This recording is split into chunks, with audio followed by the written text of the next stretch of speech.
I think I better reverse that. I need to have a hot plate for this last picture. Okay, I don't normally like to do this in this particular sequence, but I will, because I have to have a hot plate to show you what's inside this film canister, which will be, I think, very interesting to you. Alright, excuse me. What I have here is called a pickle. It started out life as a what? Right, and how did it become a pickle? Yeah, well, it was soaked in a solution, which of course contained a great deal of salt, and of course vinegar and flavorings and this and that. But there's a lot of sodium from salt in the pickle. Sodium is very easy to get to sort of energize and raise the level of excitation of the electrons in the sodium ions. They raise up quickly and fall back down, and giving off a very characteristic sodium color, which is a yellowish orange.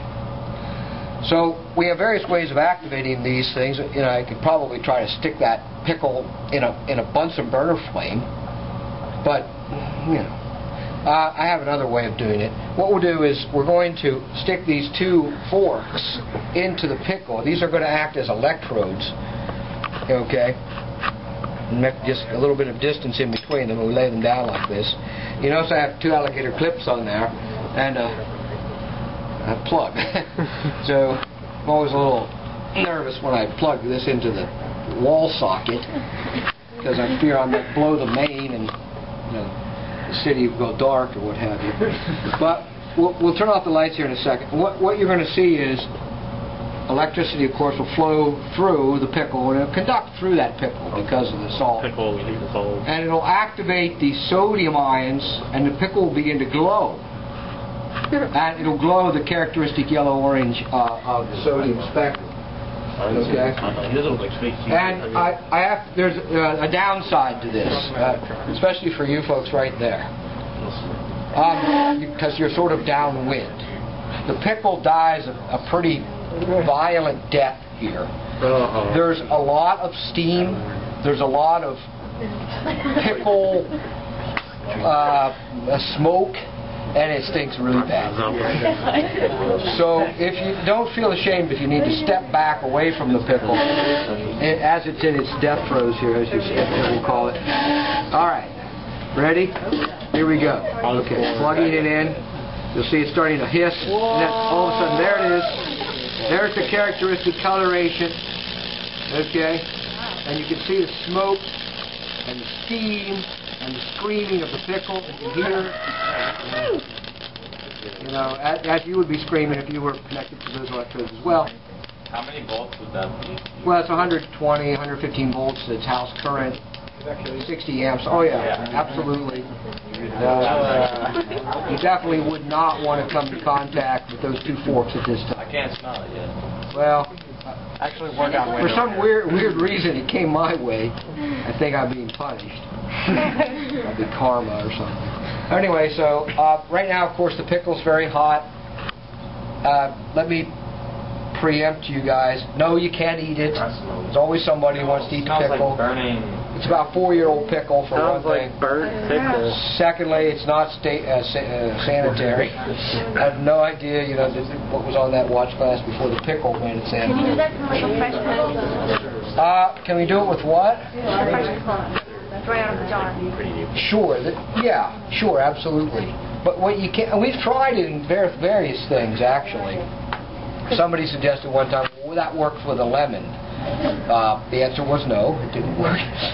There wasn't enough salt, I don't think, in the lemon. I think the salt is in... French fries? A potato? Yeah. No, it's really the salt, I think, that really helps us. Huh? So you could do anything that's pickled? Well, I would think so. You know, like pickled cauliflower or something like that. Beef jerky. I have not tried beef jerky. It's not possible. The hot dog would be an interesting thing. I don't like that stuff. I don't want pickled watermelons. I told you that story, didn't I? When I made a I made a remark and I had to pay for it by eating it. It was disgusting. All right, I don't know if this will be... All right. This last bit here is there's salt, table salt, just normal table salt. Let me move the pickle out of here.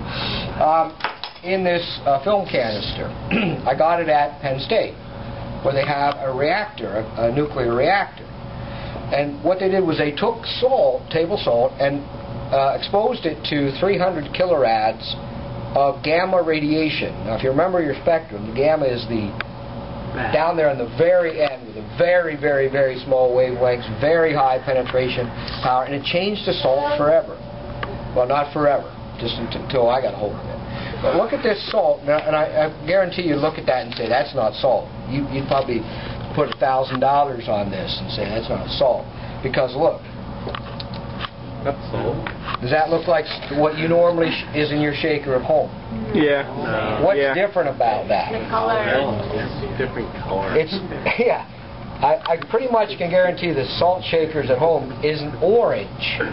But then again, the salt at your house wasn't exposed to 300 kilorads of gamma radiation. Well, now was it? That's incredible. That's incredible bulk salt. Right. Yeah.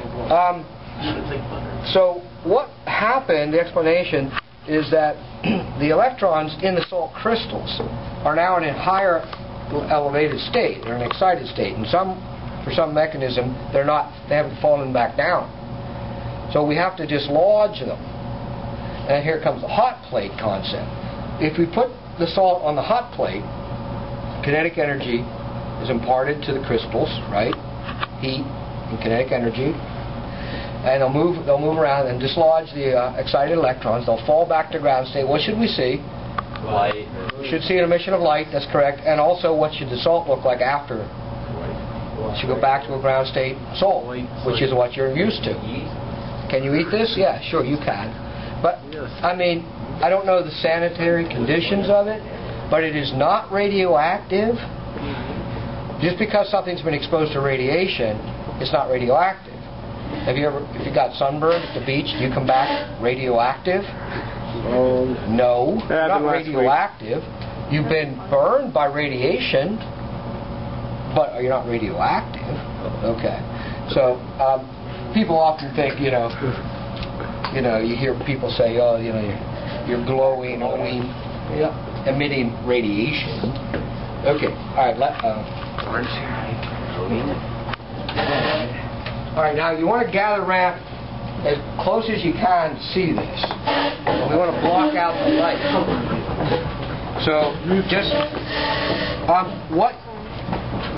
it's not for sure that you'll get to see the emission of light, but I can guarantee you'll see the color change. But if you're standing far apart, you're going to miss this. I don't know if I can replace this. So this is a one-shot deal because you can't go through the reactor anymore since the 9/11 thing. You have to have like government clearance or something. All right. Well. Okay. All right. So I'm going to just dump it on there. We'll look for some light given off, and then we'll look to see the color change. Okay. Perhaps someone will see a bit of a reddish glow coming on. Okay, can you see it converting to its original form? Okay, now it's giving off light, not radiation. Don't worry. It's not like you're being, fried here. I'm not seeing the light. Can't see anybody here. The light, you almost have to have cave-like darkness, and obviously, in this room, as much as we enjoy the view, for demonstrations such as this, does it give off red light? Can we try this? A bit of a reddish light, a little bit low, so you get to see it. All right. Well, unfortunately. Shall we try it? Okay. Cave-like darkness? No, the salt. No, we're not going to eat. We don't eat anything in lab. That would be bad practice. Now, tomorrow, what you'll be doing is you'll be taking. You notice that there's Q-tips being soaked in a solution here. This is a salt water solution. So all you're going to be doing is taking a Q-tip and holding it into a Bunsen burner flame. That'll activate the ions within there, and you'll get to see a color that's characteristic of sodium, similar to the pickle. Then we have strontium and lithium and barium and various others. And then you get to do some unknowns and compare the colors and so on. So that's tomorrow. Experiment. But what I'd like to do is bring you back up and sort of let you see a couple of video clips that should bring this stuff a little...